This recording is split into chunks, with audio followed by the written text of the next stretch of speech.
The night was quiet but not peaceful. The air carried a strange smell, like burned metal and wet earth. In a small house near the forest, Ethan Cole, a 30-year-old mechanic, was working on a broken radio. The rain outside hit the roof in steady rhythm, and thunder rolled far away. He had no family, no friends close by, only machines that kept him company. As he adjusted the last screw, something shook the window. At first, Ethan thought it was thunder again, but then came a flash of white light, bright enough to turn night into day for a second. The sound followed like an explosion. His tools fell off the table and the radio sparked with a loud pop. "What the hell was that?" he whispered. He stepped out onto the porch. The rain poured hard, but he could see smoke rising above the trees, where, about a mile away, deep inside the woods. It looked like something had crashed. Maybe a plane, maybe a meteor. Ethan grabbed his flashlight, his jacket, and started walking. The forest was dark and cold. Every few steps the ground squished under his boots. He could hear the wind, the rain, and the distant hiss of something burning. As he got closer, he noticed pieces of glowing metal scattered along the trail, some still hot, like parts of an engine, but not from any human machine he had ever seen. Then he saw her. At first, he thought it was a child lying in the mud, small, still, and bare, but as he got closer, his breath caught in his throat. It wasn't a normal child. Her skin was pale silver, smooth and hairless, shining slightly under the rain. Her eyes were closed, her lips trembling, and she wore no clothes, no shoes, no mark of identity. She looked fragile, like she could break if he touched her wrong. Hey, are you okay?" Ethan knelt beside her. She didn't answer. He touched her wrist, and warm, not cold. A pulse faint but real. She was alive. He wrapped his jacket around her, lifted her in his arms, and began the long walk back home through the rain. She was light, too light for a human. He could feel her heart beating fast, almost mechanical in rhythm. Every few seconds his flashlight flickered. He didn't notice that when her skin brushed his arm, his watch stopped ticking. When they reached his cabin, Ethan laid her on the couch near the fire. He turned on the heater, brought a towel, and covered her.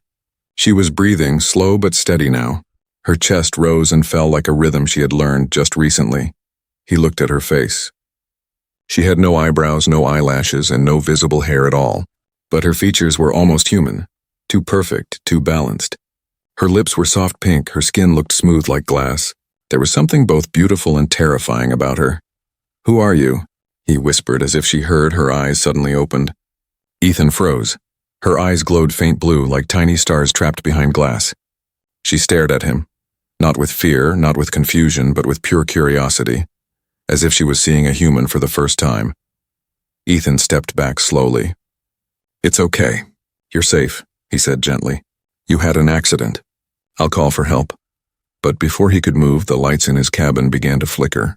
The radio on the table turned on by itself, playing static. Then a voice, deep and distorted, spoke through it. "Object located." Ethan froze. He unplugged the radio, but it didn't stop. The voice continued, louder this time. "I do not engage. Observe only." The girl sat up suddenly, breathing fast. Her eyes widened in panic. "Shh, it's okay," Ethan said. "You're safe." She looked at him and whispered, her voice soft, melodic, but not in any human language. The sound echoed oddly, like three voices speaking at once. Every light bulb in the cabin burst one by one. Then silence. Ethan stood frozen in the dark, only the firelight flickering across his face. The girl slowly turned her head toward the TV. The screen turned on by itself, showing a news report. A reporter's voice spoke. "An unidentified object has crashed in the northern woods tonight. Local witnesses describe a bright flash and strange noises. Authorities are searching for the cause." But what made Ethan's blood run cold was the image on the screen, a security photo from a nearby gas station camera. It showed him, holding the girl in his arms. He hadn't even been there an hour ago. Ethan looked back at her. She was still watching the screen, her glowing eyes full of silent fear. "Who are you?" he whispered again. The girl slowly turned toward him and said in a trembling voice that finally formed English words, "I don't know." The fire cracked loudly, and outside the forest went completely silent. Morning came slow and heavy. Rain had stopped, but the air still smelled like smoke. The forest outside Ethan's window looked normal again. Too normal, like it was pretending nothing had happened. Inside, the cabin was quiet. The only sound came from the fire that had almost burned out during the night. Ethan sat in his chair, staring at the girl sleeping on his couch. Her skin looked dry now, smooth like porcelain. Her breathing was steady, but her body never twitched or moved in sleep. It was too still, like a machine pretending to rest. He had tried calling the police earlier, but the phone lines were dead. The power was half working. The light in the kitchen flickered on and off every few seconds. His watch had stopped again, stuck at 3:17 a.m. the time he found her. He rubbed his eyes and muttered, "What am I even doing?" As if in answer, the girl moved. Her glowing blue eyes opened slowly, adjusting to the light. She looked around the room like a lost child. Ethan stood up quickly, unsure what to say. "Hey," he said softly. "You're awake." She blinked, then touched her throat, trying to speak. Her first words were quiet and broken, like she was learning how to use her voice. "I am here? Yes, you're safe. You were in the forest. I brought you here." He stepped closer, careful not to startle her. "Do you remember anything? Your name? Where you're from?" She tilted her head slightly, confused. "Name?" Then she shook her head slowly. "No name." Ethan frowned. "Okay, no name. Can I call you something? You need a name." She didn't answer. She just stared at his lips as he spoke, studying every movement like she was memorizing how words worked. He sighed and went to the kitchen. "You must be hungry," he said, grabbing a can of soup. The moment he opened it, the smell filled the room. She watched him closely as he poured it into a bowl and placed it in front of her. She looked at the spoon, then at him. When she tried to pick it up, her hand trembled. The metal bent slightly in her fingers, like soft clay. Ethan's eyes widened. "Whoa. Okay. Careful." She looked at him, then at the spoon, and quickly dropped it. The metal fell, warped and hot, leaving a small burn mark on the table. Ethan said nothing. He just gave a weak smile.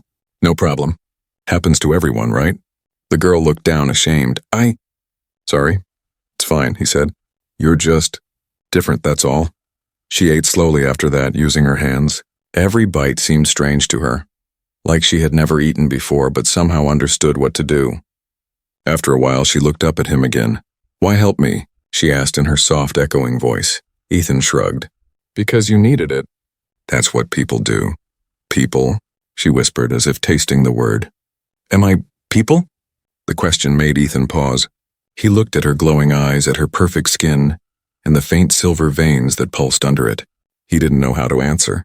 "Maybe," he said finally. "We'll figure it out." The girl smiled faintly, a small, uncertain smile, but it looked human enough to warm the room. Then, a strange thing happened. The radio on the table turned on again even though it was unplugged. Static filled the air, then a distorted voice whispered something too fast to understand. The girl turned her head sharply toward it. Her eyes glowed brighter and the sound stopped at once. Total silence. Ethan stepped back. "Did you do that?" She shook her head quickly. "No, it calls me." "What do you mean it calls you?" But before she could answer, a low hum filled the house. Every piece of metal, the tools, the sink, the door handle, began to vibrate. The girl pressed her hands to her ears and whispered, "They found me." Ethan's heart jumped. "Who found you?" She looked at him with fear. "Not people, not like you." Outside, a cold wind passed through the trees. The hum grew louder, like engines far away. Ethan ran to the window but saw nothing, just fog. When he turned back, the girl was standing now, shaking, staring at the floor. A faint blue light spread under her bare feet, like energy leaking from her skin. Ethan reached for her shoulder. "Hey, calm down." The lights in the cabin flickered again, then died completely. Darkness swallowed the room. For 1 second, everything was silent. Then the radio screamed. It wasn't static this time. It was a recorded voice, Ethan's voice, shouting in panic, "Run! They're here!" Ethan dropped the radio, his blood turning cold. That's me. But I never said that." The girl's glowing eyes fixed on him. "Time breaks when they come." And then she whispered something else, almost too quiet to hear. "They always take what they build." Ethan stared at her, confused, afraid, and strangely protective. Outside, something large moved between the trees. its shadow sliding past the window. The girl stepped closer, whispering one last warning. If I stay, you die. And with that, the cabin's power came back on, but the radio this time spoke a new word in a robotic voice. Subject awakened. The light flickered blue, and the story was only beginning. The storm returned that night.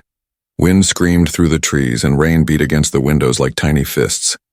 Inside the cabin, Ethan sat near the fireplace, watching the flames dance.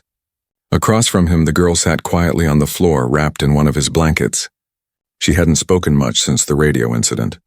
Her glowing eyes had dimmed, but now and then they flickered, like something inside her was alive and waiting. Ethan finally said, "You should take a bath. You'll feel better." The girl looked at him, puzzled. "Bath?" "Yeah," he smiled gently. "You wash with water. It'll clean the dirt off." He pointed toward the bathroom. "There's warm water. I'll, give you privacy."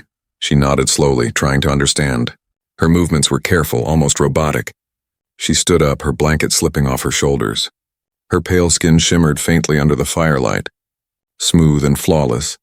But in the shadows, Ethan could swear he saw faint markings, like silver scars running down her spine. He quickly looked away, pretending not to notice. In the small bathroom, the girl turned on the tap. She flinched when the water splashed. Steam began to rise, filling the air with warmth. She touched the water with her fingers, and the surface rippled strangely, forming perfect circles that glowed faint blue before fading. She undressed, stepping carefully into the tub. For a moment, everything was peaceful. Then, as the warm water touched her skin, something changed. Her breathing grew heavy. The water around her began to darken, not with dirt but with silver, like liquid metal leaking from her pores. Her hands gripped the edge of the tub, trembling. Images started flashing in her mind. White rooms, bright lights, people in suits and masks. Voices speaking in cold, sharp tones. Prototype 7. Emotion response detected. Reset sequence initiated. Pain stabbed behind her eyes. She gasped, covering her face, shaking as the silver water began to boil. She whispered in a trembling voice, "Stop. Stop, I remember." Ethan heard the sound from the living room, a strange hum, low and sharp. He stood up quickly. "Hey, you okay in there?" No answer, only a muffled sob. He rushed to the door and knocked. "I'm coming in, all right?" He opened it slowly and froze. The whole room was glowing faint blue. The walls trembled, and the water in the tub looked alive, swirling around her. The girl sat curled up, arms wrapped around her knees, crying quietly. Her tears shone like light. Hey, it's okay." Ethan stepped closer. "You're safe." But when he touched her shoulder, a shock ran through him, cold and electric. The lights in the cabin flickered wildly. Every metal object around them began to rattle. The girl whispered through sobs, "They hurt me. They built me. Then they tried to break me." Ethan could hardly breathe. Who did this?" She looked up at him, her glowing eyes filled with pain. "The makers. They call me Error." The word hit him like a punch. She suddenly screamed, not loud but deep, as if sound and energy mixed together. The bathroom mirror shattered into pieces, falling like rain. The water spilled over the edge, racing across the floor like liquid light. Ethan grabbed her, pulling her from the tub. "Enough! It's over! You're here now!" Her body trembled violently. For a second he thought she might explode with light, but instead she collapsed into his arms, weak and shaking. The glow faded slowly, leaving her skin pale again. Ethan wrapped her in a towel and held her tightly.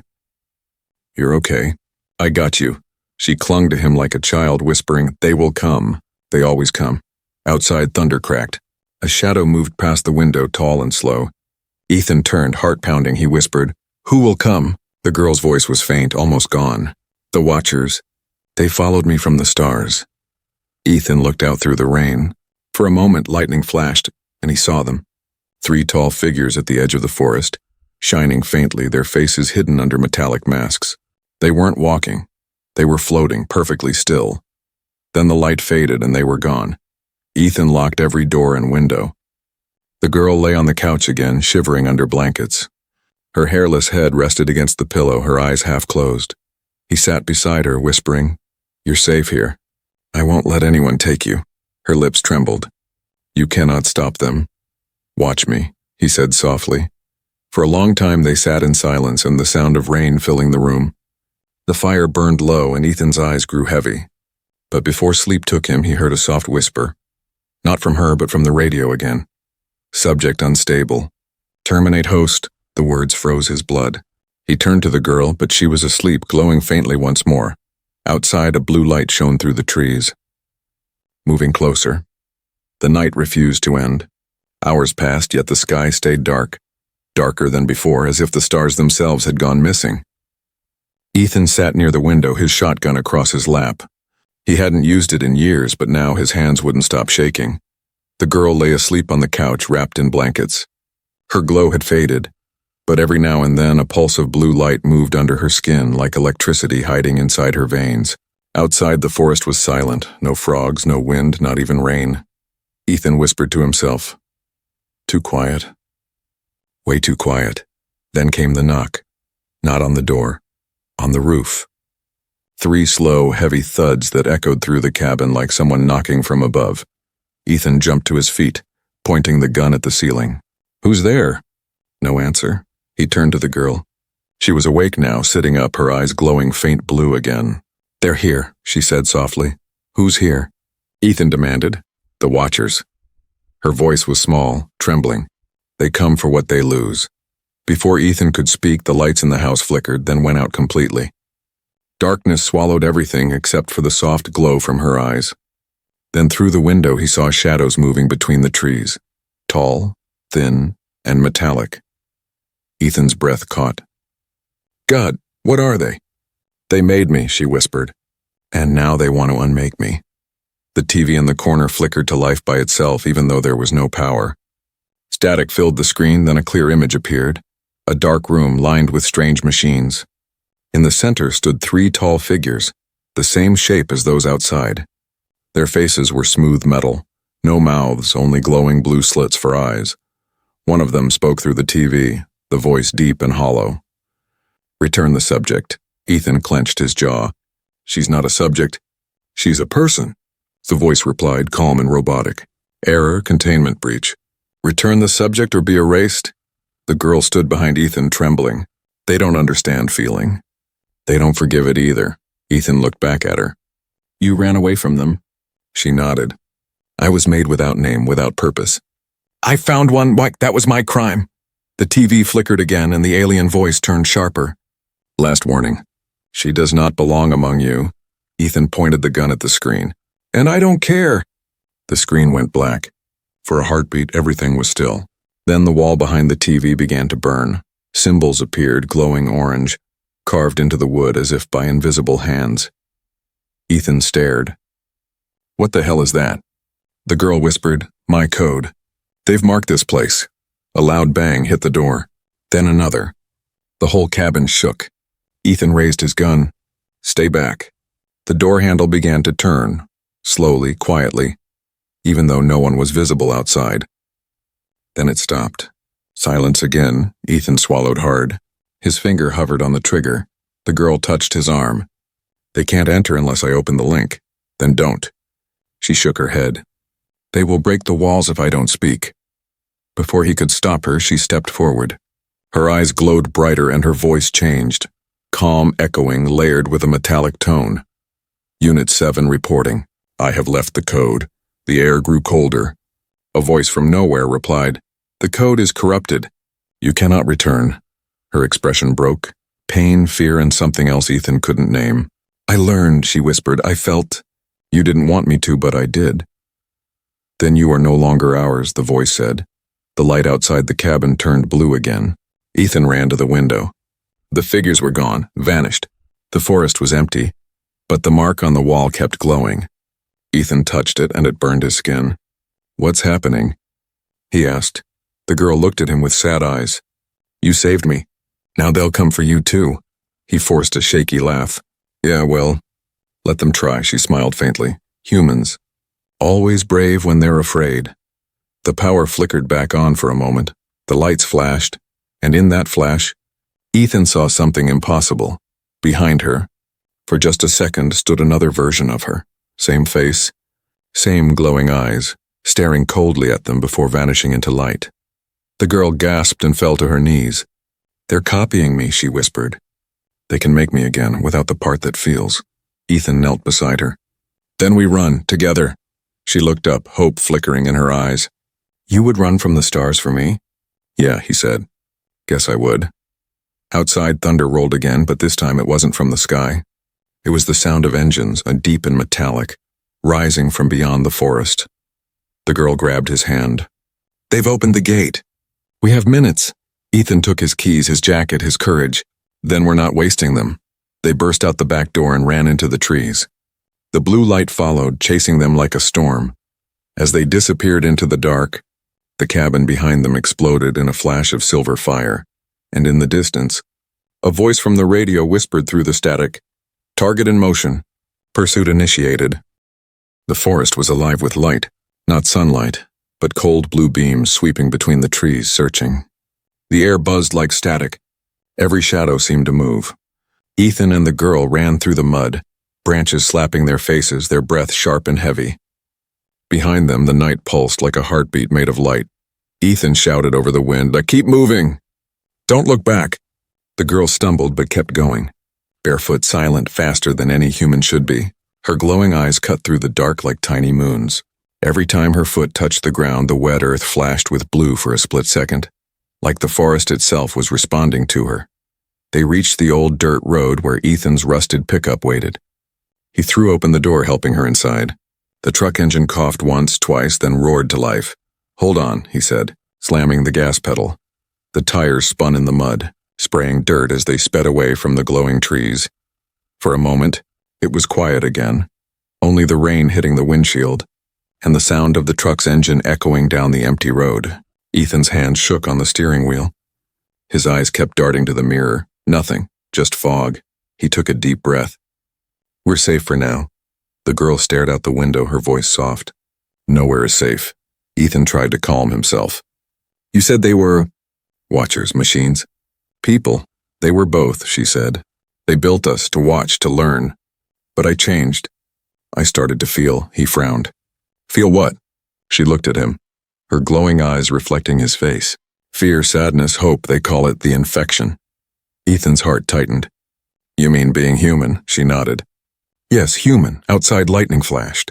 For a second, he saw something in the sky.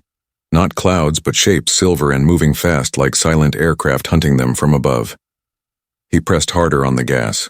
"We'll find a way to stop them." She looked down, her fingers gripping the seat. "You can't fight stars, Ethan." "Then we hide." After an hour of driving through back roads and forest trails, they reached an old gas station long since abandoned. The sign was half broken, the windows shattered. Ethan parked the truck behind it and turned off the headlights. The girl stepped out, silent, scanning the horizon. "They will trace the energy. We must wait." "Wait," Ethan said. "For what? For them to pass? Or for me to fade?"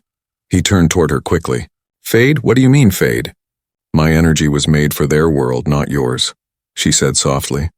"Every second here, it breaks me a little more." Ethan felt a lump rise in his throat. "Then we find help. There's a base north of here, old military ground. Maybe they can—" She shook her head. "They will not help me. They will study me like they did before." He stared at her, shocked. "Humans did this to you?" She didn't answer, only turned away, staring at the night sky where blue lights moved like slow comets. Inside the gas station, dust covered everything. Shelves were empty, walls cracked. Ethan found a blanket and wrapped it around her. "You need rest," he said. She sat on the floor, her knees pulled close to her chest. "When I escaped, I saw Earth on their screens. They said you were broken, violent, lost." Ethan chuckled sadly. "They weren't wrong. But you helped me," she said. "You didn't have to." He looked at her, and for the first time since this nightmare began, he smiled a little. "Guess we're both broken then." She tilted her head, almost smiling back. "Maybe broken means alive." Suddenly the silence shattered. A loud bang outside, followed by a metallic hum. The windows glowed blue. Ethan grabbed his shotgun, heart racing. The girl whispered, "They found us." Ethan peeked through a crack in the window.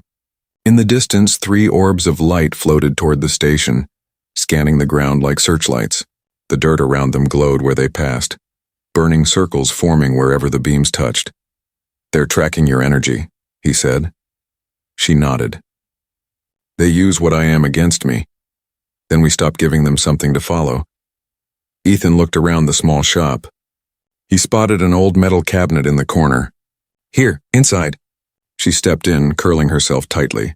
Ethan slammed the door and covered it with a heavy tarp. Then he crouched beside it, weapon ready. The light outside grew brighter.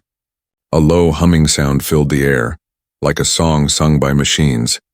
The door of the gas station creaked open by itself. Cold wind swept inside. Ethan aimed his gun at the doorway, but what entered wasn't one of the watchers. It was a drone, small and insect-like, with a blinking red eye. It hovered silently, scanning the room. Ethan held his breath. The drone turned toward the metal cabinet.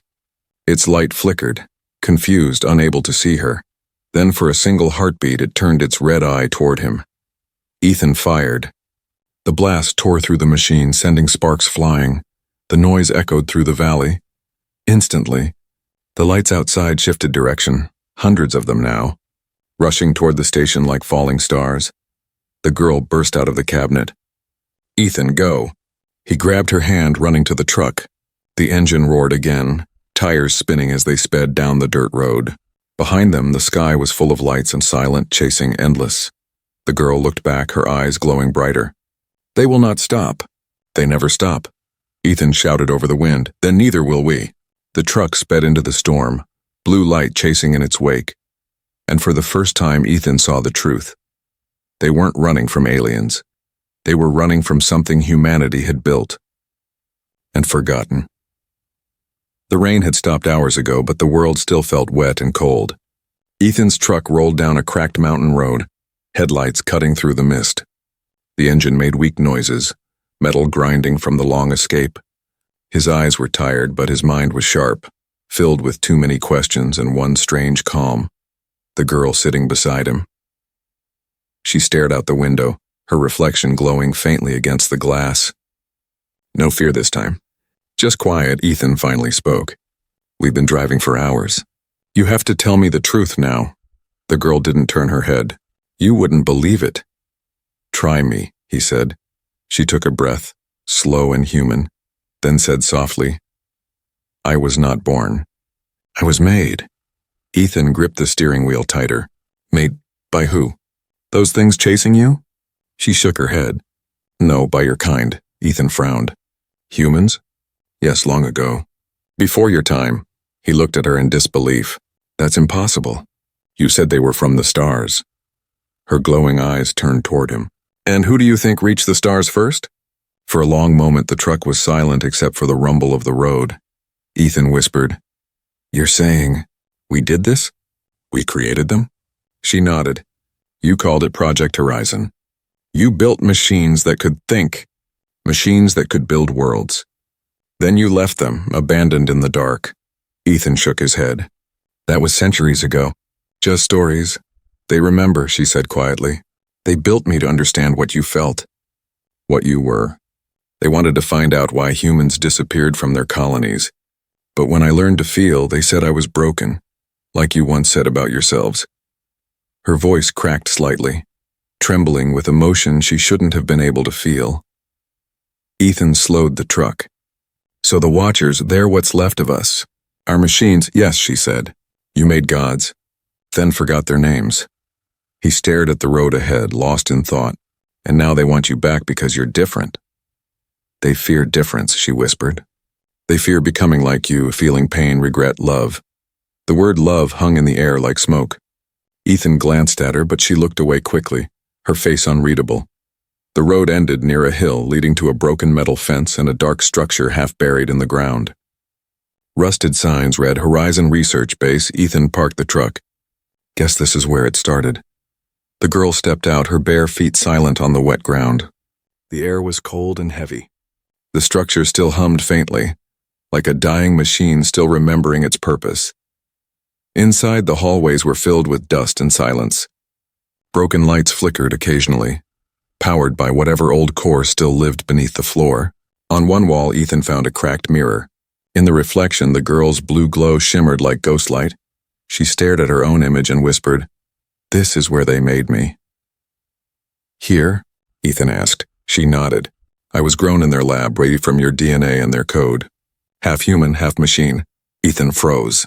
Wait, human DNA? Whose? She looked up at him, tears shining in her eyes. They said it came from the last human they found alive. His name was Ethan Cole. The words hit like a storm. Ethan stepped back. That's my name, she nodded. You were their creator once, or someone who carried your name. They kept your memory, your face. When they built me, they gave me his pattern, his kindness. That's why I found you, because I remembered you. Ethan's mind spun. His knees went weak. That's impossible. The girl smiled softly, sadly. You say impossible too much. A deep hum rose through the floor. The walls trembled. Lights blinked on one by one, revealing giant cylinders filled with liquid. Dozens of bodies floating inside, pale and hairless like her. Each one marked with the same symbol burned into Ethan's cabin wall. Ethan whispered, "There are more of you." She nodded. They never stopped making us. Every time one of us learns to feel, they erase it and start again. He clenched his fists. That's not life. That's torture. The girl looked at him, eyes glowing softly. That's creation. Suddenly, an alarm echoed through the hall, low and mechanical. A voice spoke through broken speakers. Unauthorized presence detected. Initiate recovery. Ethan grabbed her hand. We have to go. But the girl didn't move. She stared at the glowing tubes of the other versions of her and whispered, If I leave, they'll make another me. Ethan's heart pounded. Then we stopped them. Her voice broke. How? You can't fight them. He pulled her close. I'm not fighting them. We are. For the first time, she smiled. A real human smile. The base began to shake. The lights turned red. Outside, a low rumble filled the sky. The girl whispered, They've found us. Ethan looked at her, then at the control panel. What happens if we destroy this place? Her answer was simple. Then every version of me dies. But so do they. Ethan hesitated, fear and determination mixing in his eyes. What do you want me to do? She looked at him gently. Remember me. That's enough. Then she placed her hand on the console. Blue light burst across the room, flooding every wall. The machine screamed. The base began to melt from inside out. Ethan shouted, No! But she only whispered, Goodbye, Ethan. A blinding flash, and everything went silent. When Ethan opened his eyes, he was lying outside on the ground. The base was gone, nothing but ash and smoke. The rain had returned. He stood up slowly, his chest heavy. On the ground beside him, half buried in the mud, was a small silver pendant. Her pendant. Engraved with one word, human. The world was quiet again. No sirens, no blue lights, no voices from the sky. Only the soft sound of rain falling over the ruins of what used to be Horizon Base. Ethan stood alone on the hill, staring at the smoke rising from the crater below. His clothes were torn, his face dirty, but his eyes were alive. In his hand, he held the silver pendant she left behind.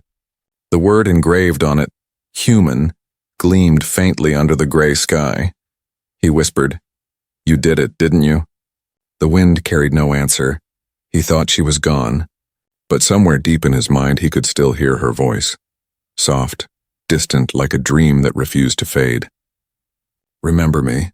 Ethan closed his fist around the pendant. I will. He turned away from the crater and began walking down the empty road. The air smelled of ash and metal. The world felt heavier, emptier. But as he walked, he noticed something strange. The rain had stopped falling around him. Each droplet froze mid-air for a second before touching the ground. He stopped. No, not again. The pendant in his hand began to vibrate. Blue light seeped through his fingers, and then behind him a faint voice spoke. Ethan. He turned. And froze. She was standing there, the girl, but not the same one. This one looked slightly different. Taller, thinner, her eyes glowing white instead of blue. Her skin shimmered faint silver and faint lines of code ran beneath it like veins. He whispered, You're alive? She shook her head softly. No, I'm what remains. What do you mean? When I destroyed the base, I broke their network. The Watchers fell silent. But a part of me, a fragment, stayed in the code. I rebuilt myself from what was left. Ethan took a slow step closer. So you're her. She smiled faintly. And not her. A copy, made from the last memory you held. He felt his throat tighten. You said if you destroyed that place, every version of you would die. She nodded. I did, and they did. I am not one of them. I am the echo of what you believed I could be. Ethan stared at her. Then why come back? Her expression softened. Because there's still a signal.